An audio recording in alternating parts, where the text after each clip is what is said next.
Class में हम लोग पढ़ेंगे क्या संख्या पूर्णांक। क्या पढ़ेंगे? पूर्णांक संख्या। क्या पढ़ेंगे? पूर्णांक संख्या। पूर्णांक संख्या इंग्लिश में क्या कहते हैं? Integer number. Integer number. क्या कहते हैं? Integer number. Integer number. तो पूर्णांक संख्या का डेफिनेशन है वह संख्या जिसमें शून्य, धनात्मक संख्या और ऋणात्मक संख्या शामिल हो उसे पूर्णांक संख्या कहते हैं। जैसे इसको हम लोग नंबर लाइन से सीख सकते हैं। ये 0 शून्य होगा,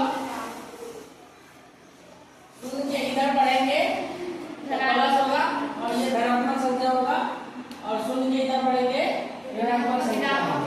ठीक है, तो इधर जितना शून्य के इधर जाएंगे उतना बढ़ेगा नंबर का वैल्यू और इधर जितना जाएंगे उतना नंबर का वैल्यू घटेगा। तो यहाँ पे एक क्वेश्चन बन सकता है और उसका तुम यहाँ पे क्वेश्चन बताएगी जैसे -5 और -2 में कौन बड़ा है?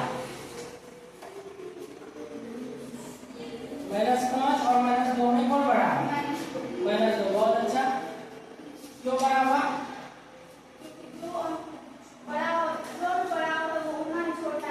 दो माइनस में जितना बड़ा होता है वो उतना छोटा होता है, जो जितना छोटा होता है माइनस में उतना बड़ा होता है। नंबर लाइन में अगर इधर से हम बढ़ेंगे ये नंबर क्या हो रहा है? घटता है, घटता है। ठीक है, इसके और भी कुछ रूल है इसमें, जैसे कि क्रमविनय नियम तो कहते हैं इसमें कम्यूटेटिव लॉ।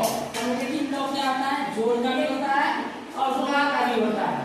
तो जोड़ का कुछ है a + b = b + a, इसको कहते हैं योग का क्रमविनय नियम। क्या कहते हैं? योग का क्रमविनय नियम। चलो और इसका एग्जांपल लिखो।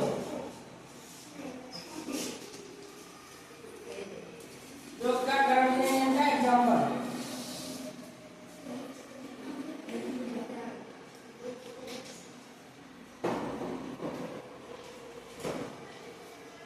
बहुत अच्छे, सही है क्या?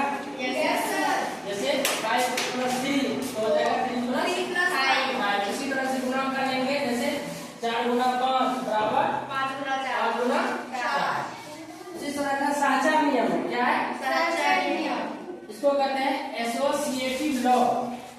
इसमें 3 पूर्णांक संख्या लेते हैं a b c, मान लीजिए 3 5 6 लिए तो हम लोग इसको ऐसे लिखेंगे, 3 को बाहर लेंगे और 5 6 को अंदर। फिर क्या करेंगे? 3 को अंदर लेंगे, 6 को बाहर। 6 को बाहर।